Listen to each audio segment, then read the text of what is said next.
Start right away. Hashem, today's daf is Masechta Chullin. Today's daf is Masechta Chullin. We just began. Masechta Chullin Daf Kuf Tes Vav 115. We're going to start from Kuf Yudalit Amid Beis. Okay, it's by the middle of the page, so we got some catching up to do, but we'll be able to do it. We're starting from Amar Ravashi. Amar Ravashi taught, how do you know that you're not allowed to eat meat cooked with milk? What does it say in the Torah? The Torah only says don't cook it. But how do you know you're not allowed to eat the product of your cooking? Shenema, because the Torah says, Loi soichal kol ta'evim. Do not eat anything that's abominable by the Eibishter. If something you did was abominable by the Eibishter, then the result, food, you cannot eat. Kol tashi afti lecha, anything that I made abominable for you, harehi babal toichel, you cannot eat it. So since in order to create this food, you had to cook meat with milk, therefore the Torah says you cannot eat it. How do I know that you can't benefit from it? How do you know you can't sell it to a guy? Okay, because the Torah only says loy soichal, don't eat it. The answer is this loy soichal means you can't even benefit from it. Because Rababo taught us, wherever the Torah says don't eat it, the Torah is trying to tell you can't even benefit from it. Not only it's just eating, it's just you can't benefit. Until the Torah specifies that you're allowed to benefit from it. Like the Torah says by nevela, that what could you do? You could benefit by a nevela, the ger benasina. You could give it to a ger. A ger means a ger toishav. It means somebody who keeps the sheva mitzvahs b'nei noach. You could give him a gift. But a guy, but a total guy who doesn't keep even the seven mitzvahs, but mechira you have to sell it. The Tanya we learned in a brisa. Called nevela. The Torah tells you don't eat any nevela, and then the Torah tells you what you should do with a nevela. To the ger that's in your city, you should give it as a gift, and he should eat it. To that ger that keeps the seven mitzvahs b'nei noach, right? The seven mitzvahs b'nei noach. So you could sell it to the guy. How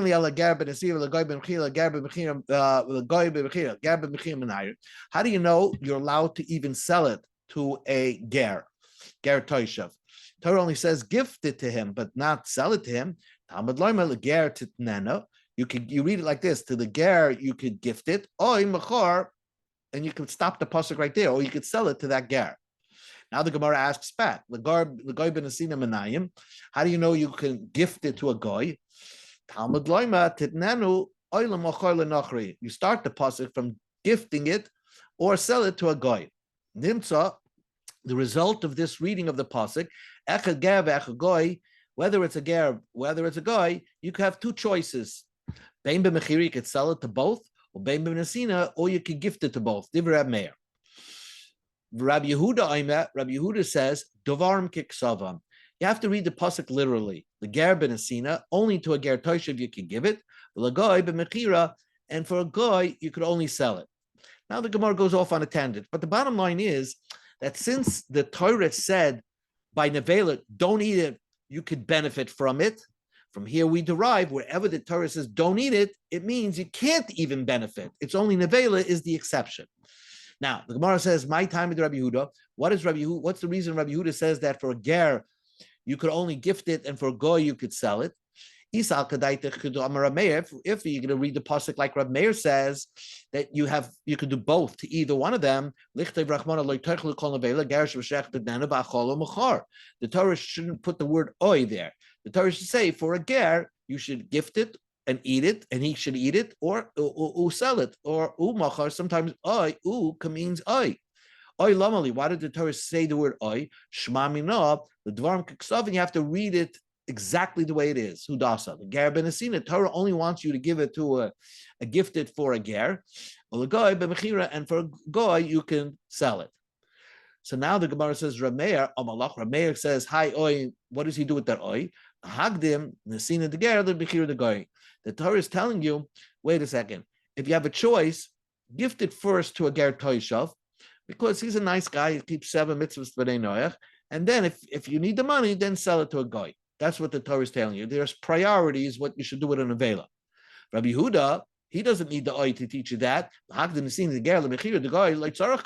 a pasuk that you should gift it to a ger. Svarahu, it's a svara, because a ger, a ger, you're commanded to even give him tzedakah. So therefore, try to help him in his living. You're not commanded to give tzedakah to a guy. Therefore, I would never have a havamina of that you not to give it to a guy first, of course, to a ger first, of course.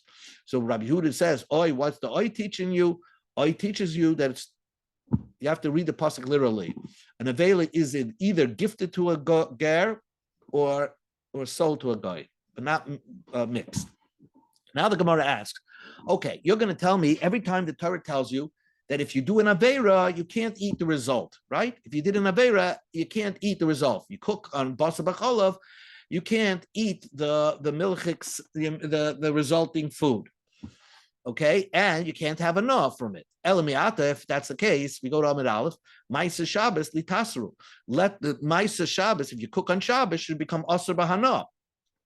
Right? That we know it's not asur b'hana. Somebody can eat from it. You cook on Shabbos, Motzei Shabbos, you can give it to somebody else to eat. Isn't it abominable by the Eibishter that you cooked on Shabbos? So the pasuk says the answer is Shabbos is an exception. That the pasuk says Shabbos is holy. He kodesh, only the day is holy. Vein masel kodesh, but it's the resulting malachas that you do on Shabbos do not become holy, do not become asur b'hana. So the Torah says that if you do something on Shabbos, it does not become asur b'hana. Okay, so the Gemara asks the question: let's say someone plows a field using kalayim, an ox and a donkey, or para v'dashba. Let's say he threshed grain, but he was closing the mouth, he was muzzling the mouth of the cow. Litasre. So you're doing something wrong while you're creating food, and litasre, it should become asur b'hana. It should become asur to hana, because you shouldn't be able to eat it. Because it's something that the Eibishter said it's abominable. You're doing an avera. So the Gemara says it's very simple. Hashta ma Shabbos the chamira. If Shabbos is so chomer because you get chorus or bisa, if you violate the Shabbos, maaseh mutar. But nevertheless, the food as a result of your Maaseh Shabbos are permitted to be eaten. Haninami, so also these chayrish b'shar v'chamar v'chaysim pi para like koshkin. Of course, you're allowed to eat them. You're allowed to eat the grain, and you're allowed to eat what was plowed with a field by shar v'chamar. However, basar b'cholav is different, because here basar b'cholav we have the pasuk loiseichel kol te'eva, and basar b'cholav you actually did an aveira with the food itself. The food is milchiks and fleishiks. You could see it. It's milchiks and fleishiks. However, Shabbos, you can't really see if somebody did an avera on the food, or when somebody plows a field with using a shar v'chamar, can you see it on the food? Or if somebody muzzles the mouth of the cow, can you see it on the food? So therefore, those things are going to be permitted, because they're not going to be learned from l'shechel kal te'eva. Says the Gemara. Okay, so the key is that something has to be violated with the food. Kilei zroyim litasri. If someone plants klai zroyim, he makes a kiwi, right? So you shouldn't be able to eat it. Because it came from a strawberry and a honeydew, and therefore he did something wrong to create the product. Answers the Gemara. So how do you know it's permitted? Answers the Gemara. Since the Torah says when you do klayim with a grape, the Torah says over there, it's asur b'hana, pentigdash, pentukadesh. You have to burn it in fire. It's asur b'hana. Mechlal, the klai is royim, shari. Any other type of plants, the klayim, the result is permitted. It's only if you did a klayim with a grapevine, then it's asur b'hana. So, okay. So let us say, ve'im klai karen, asur bein b'achila bein b'no. Say that a klai karen is asur, whether you can't eat it or benefit from it, klai zroim. But if you make klai zroim, again, if you make a kiwi, Ba'achila asira be'yano ashari. It's not like klai kerem, so it's permitted bahana, but it's still nevertheless to be usher. So how do you know klei zroim is even permitted to be eaten? Answers the Gemara, Iskish l'klai behema. The Torah compares klai zroim to the mating, breeding of animals. If you breed, let's say, a horse with a donkey, so you get a mule. There, the mule is not also the ksiv. The Torah says, don't mate kalayim animals, and just like when you have an animal, if you breed two animals, a horse with a donkey, the mule is permitted. So if you create a kiwi, whatever is the result of that, it is permitted. Now the question is, so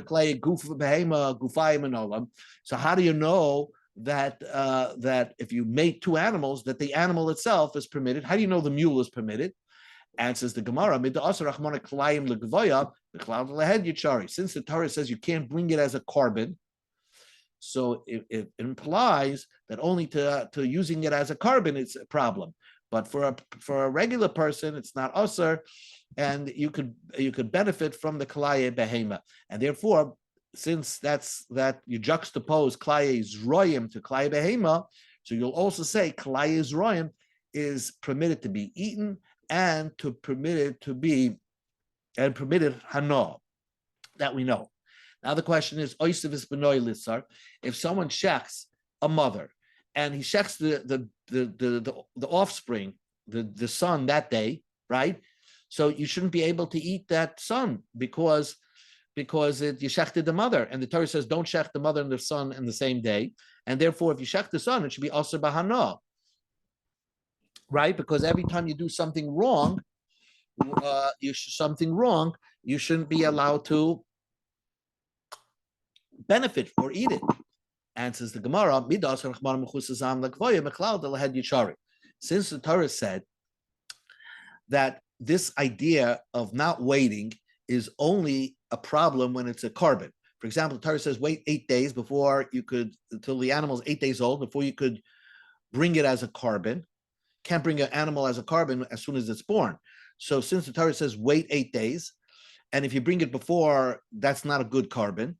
So it implies that mechusar zman, anything that's missing time, that you should have waited time, is only usher as a carbon, but for a basic person, it is permitted. So oisif is benoi, really, there was nothing wrong shechting the son. The problem is, since you shechted the mother that day, you should have waited a day before you shechted the offspring, the son.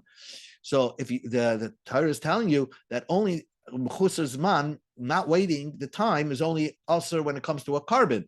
But for a plain person, even if you violated not waiting enough time, the animal will be permitted. Now the Gemara says, shliwach hakan litza. If someone grabbed a mother while it's sitting on its chicks, the halacha is you're supposed to send it off. Even when you take it home, just send it away. You can't benefit from it. So, but you did an aveira. So why is it that if once you send it out of your house after you brought the mother home, that bird doesn't become usher? Answers the Gemara, like Amar Torah shlach l'takala, the Torah is not going to tell you send away the bird from your house and then make it usher bahana, an usher to eat if someone else finds that bird. The Torah is going to be machshel the rest of the world. So therefore, by shluach haken, the Torah did not the Torah did not usher. But again, the bottom line is, if we have source number one is, how do I know that basar b'chalav is asur bahana? So the Torah tells you can't cook meat and milk. Then the Torah says, don't eat anything that you did in an abomination to create that food item. And that's basar b'chalav. And since the Torah says loy soichal doesn't mean just don't eat it. It also means don't benefit from it. And then the Gemara says by other things, there's an exception. Although you did an abomination, you did an aveira, still the food item would be mutter. But basar b'chalav is asur. So that was source number one. Amar Rish Lakish says, "Minayin lebasar b'chalav she'asur." How do I know basar b'chalav is asur? Bahanosh. Talmud Bavli, the Torah says, "Al toichel b'menu no v'ashel mavusha." Torah says, don't eat the carbon pesach cooked in water. V'ashel mavusha. It has to be roasted. Shein Talmud loy mevusha. Why does it say cooking twice? Ma Talmud loy mevusha. Loy melecha to teach you that carbon pesach is not allowed to eat cooked. And yesh lecha bishul acher shu kazeh ve'izeh basar b'cholav. And there is something else that once it's cooked, you can't eat it, and that is basar b'cholav. That basar b'cholav, once it's cooked, you cannot eat it. Just like a carbon pesach, if it's cooked, you can't eat it. So also, extra word mavushal, this other avera of cooking, if you cook meat and milk together, you can't eat that combination. So that takes care of the second. We're going to have six sources. So far we had Rav Ashi. I just did Rish Lakish, right? Rish Lakish. And now we're going to have another source. Amalei Rabbi Yochanan said, Rish Lakish, you brought another source. We go to Amid Beis. K'urazu sheshanan Rabbi, is it bad in your eyes, Rebbe's source? Rebbe has a source.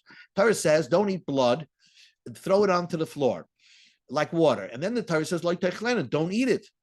So why does the Torah repeat itself like techlena? So we darshan that the Torah is telling you don't eat it, and that is telling you an extra like techlena by blood. Obviously, blood is usher, so the Torah repeats it and says, "Oh, this like techlana will apply it to basar b'cholav, that you can't eat basar b'cholav." Maybe it's talking about another ism b'Torah. How do you know that pasuk is talking about basar b'cholav? You're just picking it out of the hat. Amarta, I will say. Rebbe says, "Say lamad miyid gimel midish haTorah nidashim subhem dava halome meinyonei." That pasuk, if you look closely at that pasuk is talking about psule hamikdashim, a carbon that gets, let's say, a moon, and then the Torah says, don't eat the blood of that animal, even though you're permitted now to shecht it, not in the base of Mikdash, you're permitted to shecht it outside the base of Mikdash. Torah says, don't eat the blood of that animal. So that's the context of what the pasuk is talking about. Now, Psulei HaMikdashim it's an animal that has two parts to it. It's chulin, that you can eat it, you shecht it outside the base of Mikdash, but it's kachim because you can't do work with it. You can't shave off the wool on that animal. So it's half kachim, half chulin. So since that's the context of that pasuk, when the Torah says don't eat and it's extra, we're going to add something that has two parts to it. An avera that has two parts to it, which avera is food related and has two parts to it. It must be basar b'cholav. And there the Torah is saying basar b'cholav. So Rebbe has a source where you can't eat basar b'cholav. So the Gemara says, Ima hi, if I just had that pasuk, Rebbe's pasuk, I only know that you can't eat basar b'cholav. But how do you know it's also to benefit from basar b'cholav? Kamash malam. That's why I need the pasuk, says Rish Lakish, that you compare basar b'cholav to carbon pesach. When a carbon pesach is cooked in water, it's pasul, and you can't benefit. You have to make it nicer, and you can't benefit from it. And therefore, the pasuk is telling you that basar b'cholav, once you cook basar b'cholav, you can't eat it and you can't benefit from it. But from Rebbe's source, you only see you can't eat basar b'cholav, but where do you see you can't benefit from basar b'cholav? So that's the Gemara's next question. That's why Rish Lakish brought his source. But Rebbe bahano aminole. How did Rebbe know that basar b'cholav is also bahano? Answers the Gemara. Nafgalei mahacha. Nemekam kam kodesh atal Hashem. V'nem lahav li kodesh b'bnei Yisrael. It says over here by basar b'cholav, you are a holy people, and then the Torah says that there shouldn't be a male person that's dedicated for homosexuality. It says v'lo yiyah kodesh b'bnei Yisrael. So what is the word kodesh and kodesh? Malahalon, just like the male zoina. Bahanoah, the whole point is he's not allowed to benefit from mishkav zachar avkan. So also over here, when the Torah am kodesh atal Hashem, when the Torah talks about basar b'cholav, it means also bahanoah. It's a gzeir shova that teach you that basar b'cholav is also asur bahanoah. So far we have three sources. Again, the whole thing that this whole thing begins is because the Torah says don't cook basar b'cholav. How do you know you can't eat the result, and how do you know you can't benefit from the result? So we have three sources for that. that you can't eat it and you can't benefit from it. The Bei Rabbi Elazar Tana, the Bei Rabbi Elazar Tana. Hold on, I have to open this again.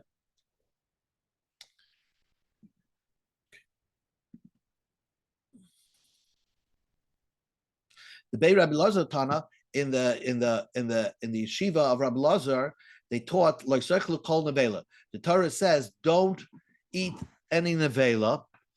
In the parsha of don't eat basa b'chal, then the Torah says don't eat any nevela. Sell it to a guy. Now, Omra Torah, there the Torah says, Kishitim Karana, when you're selling it to a guy, loy tefashleno, don't cook basa b'chalav and sell it to a guy. So we see from there that basa b'chalav, once you cook basa b'chalav, not only you can't eat it, but you can't even benefit. So Rabbi Shmuel is specifically teaching you can benefit from basa b'chalav. That's the fourth. The Bei Rabbi Shmuel Tana. We have the yeshiva of Rabbi Shmuel. So here is the fourth. Okay, here we're up to number the fourth. What's going on here? The Bei Rabbi Shmuel Tana. The Bei Rabbi Shmuel Tana. The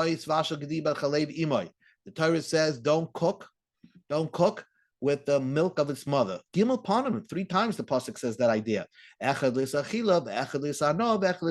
Three things, 3 ideas. You can't eat it, you can't benefit from it, and of course you can't cook from it. Tanya, we learned in a brisa, Isi ben Yehuda Omer, and this is the final source for today. Isa ben Yehuda says, how do you know you can't eat basa b'chalav?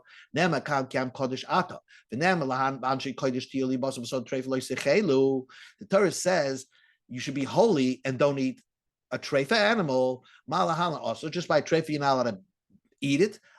So cooking basa b'chalav, the result is you can't eat it. Also, I only see that you can't eat it. How do I know that you can't benefit from basa b'chalav? Let's say give it to your shiksa. Amarta, we say kal v'choyma. A kal v'choyma. Ma arla shenoy nemda v'avera. Arla, the first, when you plant a fruit tree, the first 3 years, you didn't do an avera, you just planted a sapling. And the first fruits that grow from the first 3 years, asur bana, you can't benefit from it. So basa b'chalav shenevda v'avera, to create basa b'chalav, you have to have done an avera. Ein adin she'asabana. Certainly, it should be asabahana. So we learned it from Arla. Oh, I'm going to say Mala Arla shekein lehoisula shasa kosher. I'm going to say, wait a second, basa b'chalav is different. Arla did not have a time when it was kosher. I mean, Arla was always asa from the very birth of this fruit. It was always asa. Basa b'chalav, as separate entities, the meat and the milk were permitted. So that's why it shouldn't be asr bana. So the Gemara says, chametz bepesach. We'll prove it from chametz bepesach. That had a moment in time that the chametz bepesach, you could eat chametz during all year round. It's asr bana. So then you can ask a question, maybe chametz pesach is asur bana because it's such a severe avera, because if you eat chametz, you get karas. That's why it's asur to benefit from it. So again, if you're going to learn from Arla and chametz pesach, you have a problem. Each one has a chumrah, and that's why it should be asur bahana. Now, technically, the Gemara should say it's shada shava shebehem. The chametz b'pesach it doesn't have the chumrah of Arla, and Arla doesn't have the chumrah of chametz b'pesach. Hatzad shavish b'hem, they can't eat it, and it's asabana. So that's what the Gemara, the Brisa should do that, but the Brisa doesn't do that. The Brisa does something different. It brings in a third source. She'ein onish kares. There's no onish kares by klaya kerem. Asabana, it's asabana, and that's the source. Klaya kerem is the source. That just like basa b'chalav is asabachila. And how do you know it's asaba? No, because you learn from klaya kerem. Just like klaya kerem, there's no onish karas, you don't get karas, and it's asaba. No, so I'll just say that basa b'chalav also gets as asaba. No. So now the Gemara says, Lama li gzeir shava. Why do I need a gzeir shava to teach you asa b'achila? Remember, we learned asa b'achila from basa basada treifa loisechelu. Ki am kodesh ata. That just like treifa you can't eat, am kodesh ata by basa b'chalav you can't eat. Learn it straight kal v'chayma to arla. Ma arla shenev de bayra asura bein b'achila bein b'hana. Basa b'chalav shenev de bayra veira ein edin she'asa bein b'achila bein b'hana. We're going to say that that you learn it straight from Arla, that just like Arla is Asa B'achila and Asa B'hana, despite being done in Aveira, you didn't do an Aveira, but so Basa B'chalav, if you did an Aveira to create the item, certainly it should be Asa B'achila and Asa B'hana. Answers the Gemara, because there would be a problem.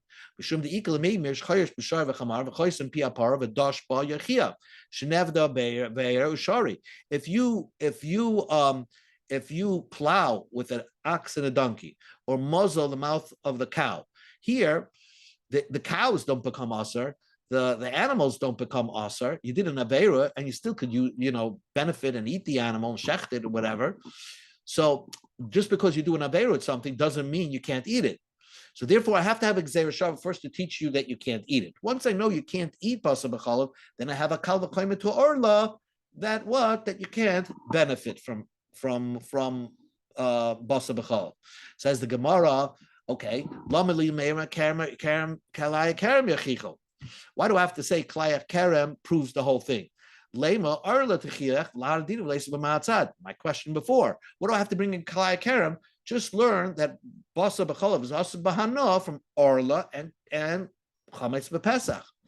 Rav Ashi says, "Mishum deikla meiman nevela techiach shasura b'achila mutaris b'hana." You can learn from an avela that it's also to eat and mutaris b'hana. So the tzara shava will say there's other things in the Torah that's also b'achila mutar b'hana. Amalei Rav Mordechai Rav Ashi hachi amrim mishmei Rav Shakash kol ma'atzad. If you have a mahatzad from orla and chametz begufei parchinim, then you can only ask a question on the mahatzad from Orla and Pesach if they have something different than Basa B'chalav. The Alma, like Parchina, you can't bring in an outside thing. Oh, Nevela can prove the Tzad Shava wrong. Maybe not. Let's learn Basa B'chalav is Asa B'hana from Orla and Chametz Pesach. Just like Orla and Chametz Pesach Asa B'hana, each one has a chumrah that Basa B'chalav doesn't have, but there's a Tzad Shava that they're both Asa B'hana. So Basa B'chalav should also be Asa B'hana. Another minute, and then we'll stop. I could say that that Arla and Chametz Pesach grow from the ground. They're wheat or they're fruit. Basa B'chalav is not from the ground; it's from an animal. I mean, what should that make that different? Why should that be excluded from the Mahatzad? Now that you're learning it from Klaya Kerem, you'd ask the same question. That, you're going to say Klaya Kerem is Asa B'hana, so Basa B'chalav should be Asa B'hana. Klaya Kerem grows from the ground. That's why it's Asa B'hana. And Basa B'chalav does not grow from the ground. So, Amalei Ravashi, Hochi Amridim Mishmei Rav Shlakish, Kol Ma'atzam Parchinin Koldu. Loi Imamartel, Kal V'choim Beparchinin Koldu Lo Parchina. The Gemara says that if you're learning from a mahatzad, then you could ask any nonsense question, not a kal v'chomer question. You could say, the basa b'chalav is different than chametz, pesach, and orla. But if you're just learning it from klaya kerem, then you can ask a question. Klaya kerem is gedulei karka, and orla and basa b'chalav is not gedulei karka. It's not even a question, because it's like saying that Klaya Kerem begins with a chaf and Basa B'chalav begins with a beis. It's not even really a good question. Okay, so you're telling me by a mehatzad, you just knock it off with the minimal question. Since you're learning it from all three sources, basically you're learning it from Basa B'chalav, you're learning Basa B'chalav from Arla, Chametz, and Klaya Kerem. So the Gemara is asking, over here, if you're learning from all three, ask a simple question that all three are gedulei karka. The answer is we're not learning from all three. We just go one line here. If you're learning one from one, if you have a learn from one item to another item, then you have to ask a severe question that this thing has a chumrah, or this thing has a kula, and that's why it shouldn't apply. But a stama question that, a small, tiny question that is not a kula or a chumrah, it's just a fact, like it grows from the ground. That's not a good question. But if you're learning one from a tzad shava, then you could ask from a koldu, even any question.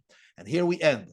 If you're learning one from three, like basa b'chalav is being learned from, again, chametz, b'pesach, orla, and klaya kerem. So the truth is, if you could turn around and go back to the ma'atzad, once you have klaya kerem, then you go back to the ma'atzad, parchin and koldu. The loy over here, we're not going back to. You're learning straight from klaya kerem. You can't ask a question. So the bottom line is, we do know basa b'chalav is asa b'hana. Straight up, you learn from klaya kerem. Just like karen kerem is asa b'chila, it's asa b'hana. So I'll say basa b'chalav is asa b'chila and asa b'hana. Klaya kerem grows from the ground. So what if it grows from the ground?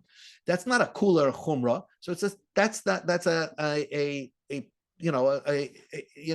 ear question. When do you ask these ear questions? If I'm learning it from two sources, tzad shava shebehem, where it's not clear that you're learning from one or the other, and you want to say it's tzad shava, then you could ask a koldu question. But here you're just learning from klaya keren, and you're not going back to the tzad shava. Then you can't ask this question of gedulei karka, and therefore you don't have a question and you have a source where basa b'chalav is asur b'hana. You learn it from klaya keren. Okay. Stop over here. Go ahead. So here the Torah says, like, I'm just going to bring up, Torah says, like, Sechel kol navela, Gershav shachat etnena b'chala, ki am kodesh ata l'shem l'kecha l'svasha gediba kalevi moi. That's the pasuk.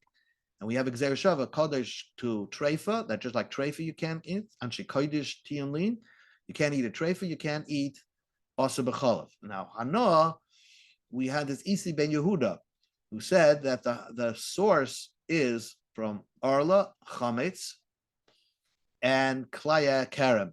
And the Maskana, according to the Maskana, Basa B'chalav, we know Asa B'chila from the Gzeir Shava, but we know Asa B'hana because you learn it directly from Klaya Kerem.